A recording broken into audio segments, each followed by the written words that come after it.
नमस्कार मेरे प्यारे दोस्तों। आज कृष्णाष्टमी के अवसर पर मैं आप सभी को बहुत बहुत शुभकामनाएं देता हूं, बधाई भी देता हूं कि हम सभी सौभाग्यशाली हैं कि कृष्ण के इस पावन धरती पर हमें भी जन्म मिला है। आज से लगभग 5,500 साल पहले कृष्ण का जन्म हुआ था। हिंदू या भारतीय कृष्ण को पूर्ण अवतार मानते हैं। पूर्ण अवतार मानने के पीछे बहुत कारण है, क्योंकि कृष्ण में पूरब और पश्चिम दोनों ही मिलते हैं। दोनों ही विरोधी तत्व आप कृष्ण में पाएंगे। कृष्ण रणछोड़ दास भी हैं और कृष्ण भागते हुए युद्ध से भागते हुए अर्जुन को युद्ध में भी प्रवृत्त करते हैं। बहुत ही ये विरोधाभासी लगेगा किसी भी आदमी को कि ये अर्जुन तो सही बात कह रहा है कि मैं नहीं अपने परिजनों को मारना चाहता, मैं संन्यास लेना चाहता हूँ, मैं नहीं इस युद्ध में आना चाहता, लेकिन कृष्ण है कि उसे कहते हैं कि तू युद्ध कर। और जब खुद युद्ध करना हुआ तो रणछोड़ दास भी साबित हुए। ये जो दोनों विरोधी तत्व हैं कृष्ण में, बहुत ही कॉम्प्लीमेंट्री ढंग से समायोजित हैं। इसको समझने के लिए आपको कृष्ण को समझना होगा। किस तरीके से ये दोनों कॉम्प्लीमेंट्री हैं ये मैं नहीं बताऊंगा, ये आप सोचिए। और जितने भी भक्त हुए हैं कृष्ण के, उन सभी ने कृष्ण का एक एक छोर, एक एक रूप को पकड़ लिया है। पूरे कृष्ण को एक्सेप्ट करना कई लोगों को नहीं जचा। महाभारत के कृष्ण अलग हैं, रास रचाने वाले कृष्ण अलग हैं, बिल्कुल ही अलग व्यक्तित्व है। माखन चोर कृष्ण अलग है। तीनों ही कृष्ण में किसी भी तरह की कोई समानता नहीं है, फिर भी हम कृष्ण को योगेश्वर मानते हैं। योगेश्वर मीन्स जहां से सारे योग का जन्म हुआ हो। आज से करीब 3,500 साल पहले, मतलब कृष्ण के 1,500 साल बाद महर्षि पतंजलि पैदा हुए। उन्होंने योग सूत्र दिया था। उनके योग सूत्र में कहीं भी कृष्ण की बांसुरी नहीं फिट बैठती। बांसुरी से कोई तालमेल नहीं है उस योग का, लेकिन कृष्ण बांसुरी भी बजाते हैं और कृष्ण युद्ध में भी खड़े रहते हैं। दोनों ही अलग चीज है। कृष्ण शांति की भी बात करते हैं और कृष्ण जरूरत पड़ने पर शस्त्र उठाने की भी बात करते हैं। और आज के परिप्रेक्ष्य में, आज के भारत के परिप्रेक्ष्य में कृष्ण बहुत ही समकालीन है। आप ऐसे समझें कि कृष्ण की जरूरत तो अब है। कृष्ण अपने समय से बहुत पहले पैदा हुए। सभी महत्वपूर्ण व्यक्ति समय से पहले पैदा होते हैं। कृष्ण की जरूरत तो आज है। आज हमें इन दोनों ही विरोधाभासी चीजों को, कृष्ण के व्यक्तित्व से जो विरोधाभासी चीजें निकल रही है, उनको समझने की जरूरत है।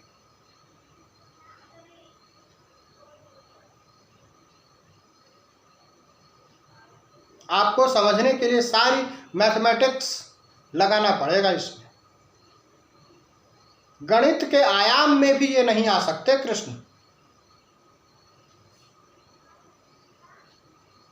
Krishna is far beyond mathematics, far beyond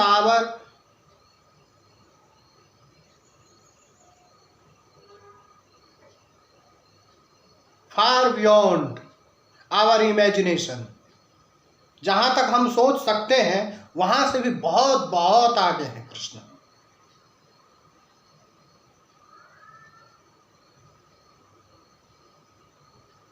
Surdas ने कृष्ण के बाल स्वरूप को एक्सेप्ट किया।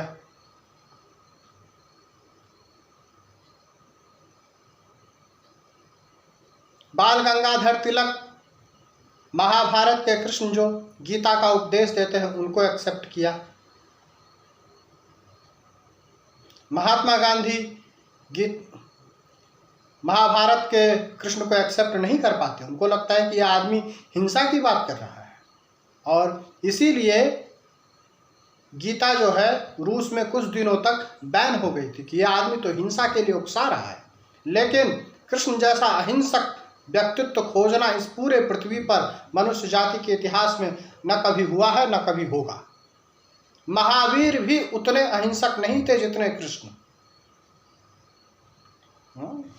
जबकि जैन धर्म का पहला सूत्र ही है अहिंसा परमो धर्मः।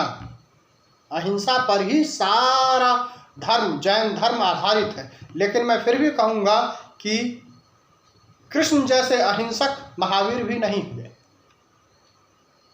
लेकिन कृष्ण की अहिंसा को समझने के लिए काफ़ी बुद्धि चाहिए। हम और आप अभी भी इस काबिल नहीं है कि इस विरोधाभासी चीज़ों को हम एक साथ रख सकें, और इस पृथ्वी पर हिंदू सबसे ज़्यादा इंटेलिजेंट रही है इस मामले में। जहाँ इलेक्ट्रॉन प्रोटॉन साथ रहेगा वही तो पूर्ण होगा, वही तो एटम बनेगा। एटम में पदार्थ पूर्ण होता है, और उस एटम में इलेक्ट्रॉन भी है, प्रोटॉन भी है, न्यूट्रॉन भी है। और कृष्ण में सभी कुछ है, खट्टा मीठा सभी स्वाद हैं जिंदगी के। उन्होंने जिंदगी में क्या नहीं दुख सहा। 7 भाई मार डाले उनके खुद मामा ने, सगे मामा ने मार डाले, और फिर अपना भी जन्म हुआ उनका तो जेल में, और फिर उसके बाद माँ का चेहरा भी नहीं देखा, और उनको कहीं दूर यशोदा मैया के यहाँ खेलने के लिए, यशोदा मैया का आंगन उन्होंने खेलने के लिए चुना, और फिर रासलीलाएं भी की। दुख के बीच में, आपदा के बीच में किस तरीके से रासलीला हो सकता है, कोई कृष्ण से सीखे। अगर कृष्ण को चित्रित करना हो केवल बांसुरी काफी है। बांसुरी ही क्यों चुना उन्होंने सारे वाद्य यंत्रों में? बांसुरी जो है खाली पोंगरी होती है, बस बांस की खाली पोंगरी बांसुरी। स्वर उसमें होते हैं परमात्मा के। वैसे ही जब मनुष्य पूरे अहंकार से शून्य हो जाता है, परमात्मा के स्वर उसमें से बजने लगते हैं। यही कृष्ण का संदेश है। सर्वधर्मान परित्यक्ता मामेकं शरणं व्रज। ऐसा एक निरहंकारी आदमी ही कर सकता है, सभी धर्म को छोड़ मेरी शरण में आ जा। सबको लगेगा कि अरे नहीं, तो सबसे ज़्यादा अहंकारियों का काम है इस तरह बोलना कि सब छोड़ मेरी शरण में आ। लेकिन इसको समझना पड़ेगा, ये आपको समझने के लिए छोड़ रहा हूँ। ना समझ में आए तो फिर पूछना।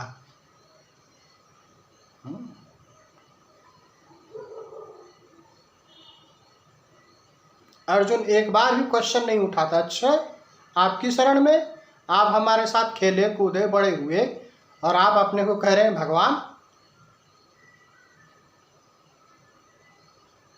कुछ लोग थे कृष्ण के समय में भी जो कृष्ण को भगवान नहीं मानते थे। दुर्योधन नहीं मानता था,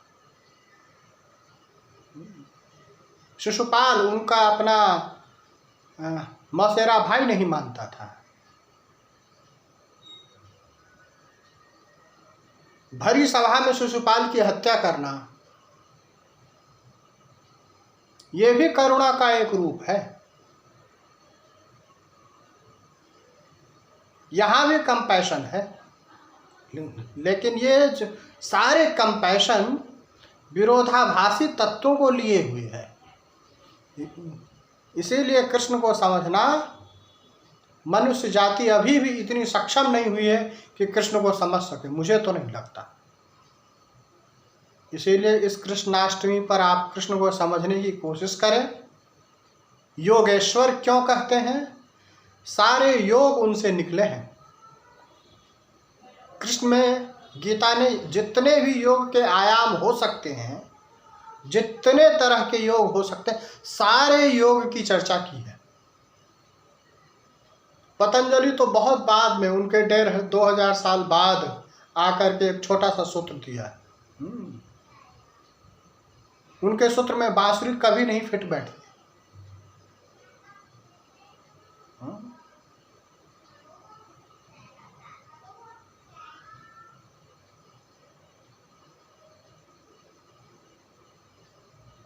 ये कैसा कृष्ण? एक तरफ तो अपनी सेना दे दी, जाओ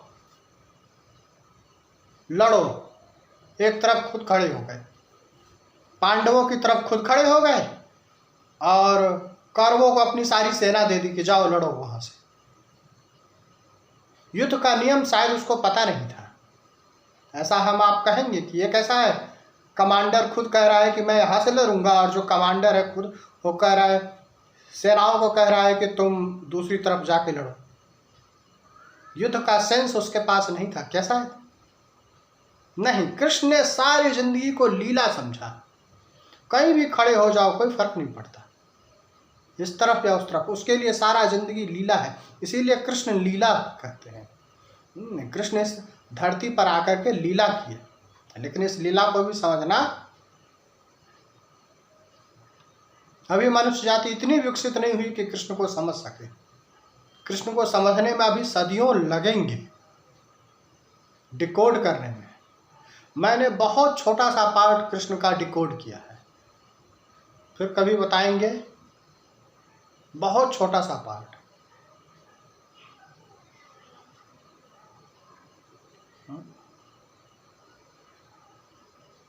इसीलिए योगेश्वर भगवान श्री कृष्ण को प्रणाम कीजिए और अपने जिंदगी की रूपरेखा को बदलिए। जिंदगी के क्या, अगर पूरे विश्व को अगर समझना हो, जो आज हम स्थिति देख रहे हैं पूरे विश्व में, केवल कृष्ण के सूत्र ही काम आ सकते हैं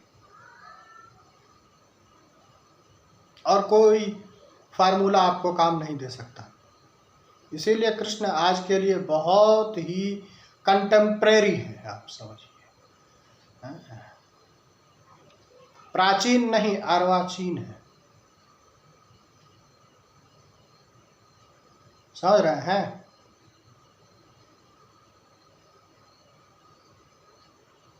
इसीलिए कृष्ण को हिंदुओं ने पूर्ण अवतार कहा है। जहाँ सारी नदियाँ मिल जाए, जहाँ पूरब पश्चिम सब एक हो जाए, जहाँ इलेक्ट्रॉन प्रोटॉन सब मिले, वही तो पूर्ण होगा।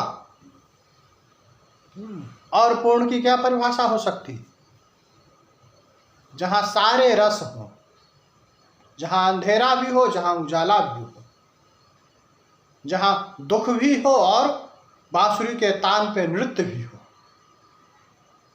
कृष्ण के जीवन के दुखों को आप देखिए, बहुत बहुत दुख है।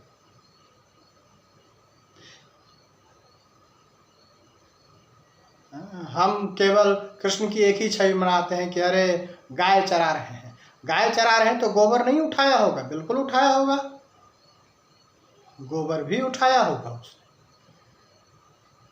गोबर के उपले भी बनाए होंगे,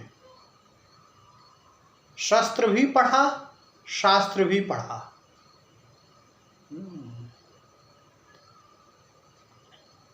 बिहार बोर्ड में एक श्रुत वाक्य है लोगों के साथ, अग्रतः सकलम शास्त्र पृष्ठतः सशरथ धनु। सबसे पहले शास्त्र की पूरी विद्या आगे और फिर पीठ में सशरथ धनु, धनुष। धनुष भी एक आदमी होता है जिसके आगे शास्त्र होते हैं और पीठ में धनुष होता है। तो शास्त्र और धनुष ये दोनों ही लेकर के चलना भारत के लिए आज बहुत ही अत्यावश्यक है। कंटेम्परेरी है, कृष्ण कंटेम्परेरी है। अग्रतः सकलम शास्त्र पृष्ठतः सश्रद्ध धनु। शास्त्र और शस्त्र दोनों ही सीखना बहुत जरूरी है। शस्त्र सीखना मतलब सभी लोग फौज में भर्ती नहीं होना। 1,40,00,000,000 हम लोग हैं। काफ़ी जनसंख्याओं को, काफ़ी लोगों को इसमें डिफेंस में लगना पड़ेगा। रिसर्च, डिफेंस के संबंध में ही रिसर्च करें। डिफेंस के मामले में भारत को आत्मनिर्भर होना बहुत ज़रूरी है। आगे 20 साल में ये बहुत ही ज़रूरी है।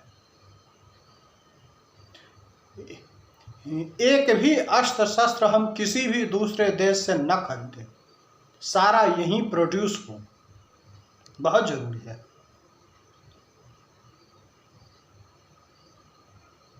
समझ रहे हैं? कृष्ण ये सिखाते हैं। अर्जुन को छोड़ने नहीं देते महाभारत। अर्जुन अगर अकेला होता, कोई दूसरा सारथी होता, कृष्ण ना होते तो छोड़ चुका होता। और अर्जुन पर ही पांडव लड़ रहे थे, पांडव हार जाते। मुझे लगता है शायद अर्जुन के इस स्वभाव से परिचित थे कृष्ण। अर्जुन को अच्छी तरीके से जानते थे कि ये छोड़ देगा अंत समय में, इसका कोई भरोसा नहीं, चलो इसका सारथी हो करके इसका कल्याण करें।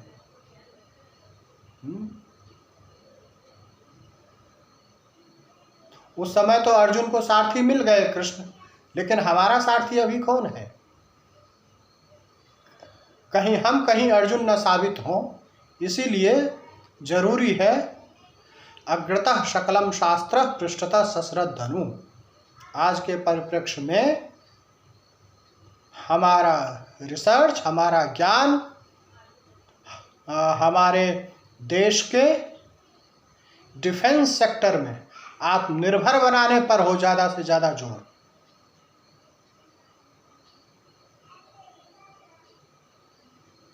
और अंतरिक्ष विज्ञान में हमारा कोई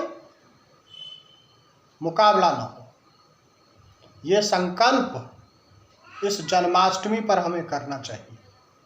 तभी हम कृष्ण को ठीक से फॉलो कर पाएंगे। कृष्ण ने कभी भी पूरे गीता में ये नहीं कहा कि मंदिर में भजो तो अच्छे हो जाओगे, ना, एक बार भी उसकी चर्चा नहीं की। चर्चा क्या की? युक्ताहार विहारस्य युक्त चेष्टस्य कर्मसु युक्त स्वप्नावबोधस्य योगो भवति दुःखः। जो मनुष्य सही समय पर भोजन करे, भोजन करे, आहार और विहार जिसका युक्ति युक्त हो, युक्ताहार विहारस्य, आहार विहार हो, युक्त चेष्टस्य कर्मसु, कर्मों में उचित मेहनत करे। ऐसा भी नहीं कि बहुत ज़्यादा मेहनत, ऐसा भी नहीं कि बिल्कुल कम मेहनत, युक्ति युक्त।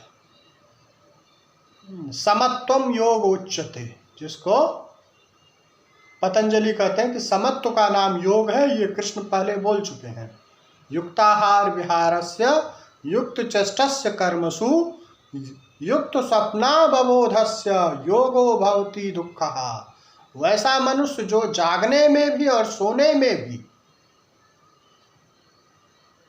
बोधपूर्वक रहे, बोध उसका बना रहे, जागने में भी और स्वप्न में भी, सोने में नहीं कहा, स्वप्न में भी। स्वप्न में हम कब चले जाते हैं? जब कोई हमारी प्रशंसा कर देता है, वहां भी जो बोधपूर्वक रहे, जिसको हम और आप अपनी भाषा में बोलते हैं कि देखो झाड़ पे चढ़ गया,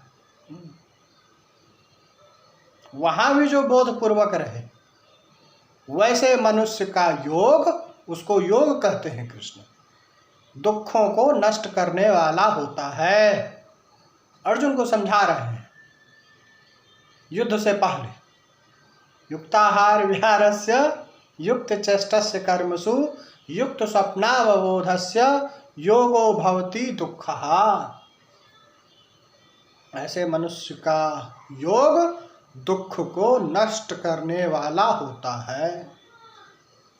समझ रहे हैं कि नहीं? थोड़ा समझिए, कृष्ण को समझना हो ना। गीता प्रेस की आती है, छोटी सी किताब, पॉकेट में रख सकते हो आप उसको। एक एक श्लोक को पढ़िए रोज, और उसका अर्थ मीनिंग अपने से अगर खोज सकते हैं तो खोजिए, नहीं तो इंटरनेट पर मिल जाता है। वहाँ पर शब्दार्थ देखिएगा, केवल किसी का भावार्थ मत देखिएगा। शब्द का जो अर्थ है उसको पकड़ करके फिर उसके तह में जाइएगा कि शब्द का एक्चुअल मीनिंग तो ये है, लेकिन कृष्ण कहना क्या चाह रहे हैं। मतलब आपको एक एक श्लोक को डिकोड करने में ना, अगर आप बहुत इंटेलिजेंट हैं तो आपको, मुझे जो टाइम लगा था वो कम से कम 10 दिन, 12 दिन, कभी 7 दिन, कभी 3 दिन ऐसे लगा था। लेकिन कई लोगों से मैंने सुना, किसी किसी को कह रहे थे कि मुझे तो 2 महीने लगे। मैंने कहा हो सकता है, क्योंकि मुझे जो मैक्सिमम टाइम लगा है एक श्लोक को डिकोड करने में कि कृष्ण आखिर कहना क्या चाह रहे हैं, वो करीब 2 महीना। वो श्लोक क्या है वो नहीं बताऊंगा फिर कभी। श्लोक काफ़ी चीज़ें हैं कृष्ण के बारे में ना समझने के लिए। योगेश्वर भगवान कृष्ण जो हैं वो भारत के लिए बहुत ही आज के तारीख में कंटेम्प्रेरी हैं। कृष्ण को समझ कर ही हम आगे बढ़ सकते हैं। इस पूरे विश्व के परिप्रेक्ष्य में अगर देखें तो कृष्ण को अगर हमने समझ लिया, कृष्ण ने जो बताया है, मैंने कहा था फॉलो करना नहीं, कृष्ण को फॉलोअर नहीं बनना। कृष्ण ने जो कहा है उसको समझ के अपना रास्ता आज की तारीख से तय करना है।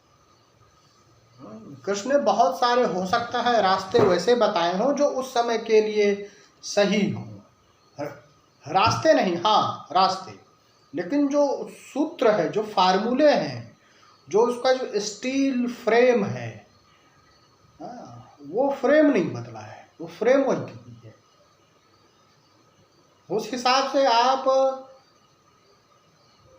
जैसे कृष्ण ने बताया है कि कपड़े कैसे बनते हैं, फिर आप अगर छोटे हो या आप नाटे हो या आप मोटे हो, उस हिसाब से कपड़े बना लो। कृष्ण ने तो कपड़े बनाना सिखाया। कपड़े बनाना मतलब आपको कैसे बिहेव करना है पूरे दुनिया में, मानव समाज में, इस पृथ्वी पर, ये चीज़ बताई है कृष्ण ने। अब आप अपने हिसाब से उसको ढालिए कि आज के हिसाब से, आज के तरीके से इसका क्या मतलब होगा, तो आपको कृष्ण बिल्कुल कंटेम्प्रेरी समझ में आएंगे। और कृष्ण के जन्मदिन पर मैं आशा करता हूँ कि भारत के कुछ तेजस्वी लोग, कुछ बुद्धिमान लोग और कुछ जिज्ञासु लोग समझने की कोशिश करेंगे। बुद्धिमान न भी हो, तेजस्वी न भी हो, अगर आप जिज्ञासु हैं पर्याप्त है। थोड़ा सा समझिए कृष्ण को कि क्या है, और फिर आप अपने हिसाब से अपना रास्ता उस हिसाब से तय करें तो ज़्यादा अच्छा है। समझ रहे हैं? बाकी मैं किसी भी, जितने भी आप अवतार देखे हैं ना हिंदुओं में, मैं सबसे ओरिजिनल मैं कृष्ण को मानता हूँ। इनसे जैसा ओरिजिनल कोई हुआ नहीं। हो सकता है मैं गलत हूँ, किसी को और राम अच्छे लगते हों, लेकिन राम जो है वो किसी ओरिजिनल ओरिजिनलिटी उनके अंदर नहीं है। जो परंपरा से चला आ रहा है उसी को चलाने वाले हैं। लेकिन कृष्ण में ओरिजिनलिटी है। राम का एक चरित्र है, कृष्ण का चरित्र नहीं। सारे चरित्र फ्यूज हो गए। कृष्ण को आप एक दायरे में बांध ही नहीं पाएंगे।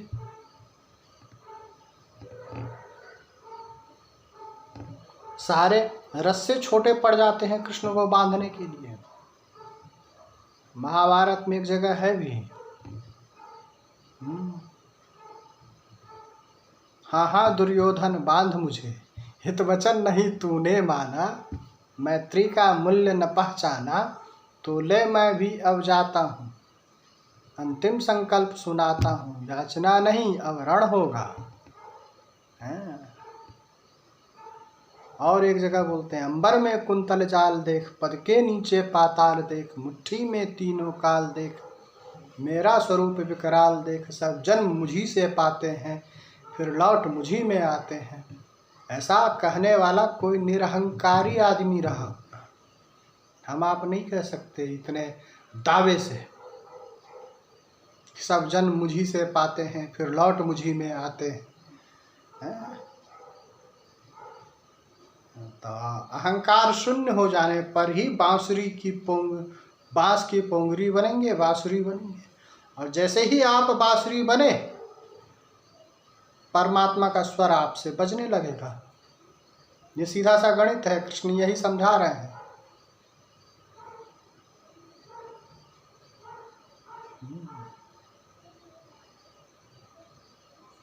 खाली हो जाओ अंदर, परमात्मा खुद बोलने लगे। तुम इतने भरे हुए हो, इतना कचरा भरा हुआ है दिमाग में भी, सब जगह भगवान को प्रवेश ही नहीं मिलता कहीं, है?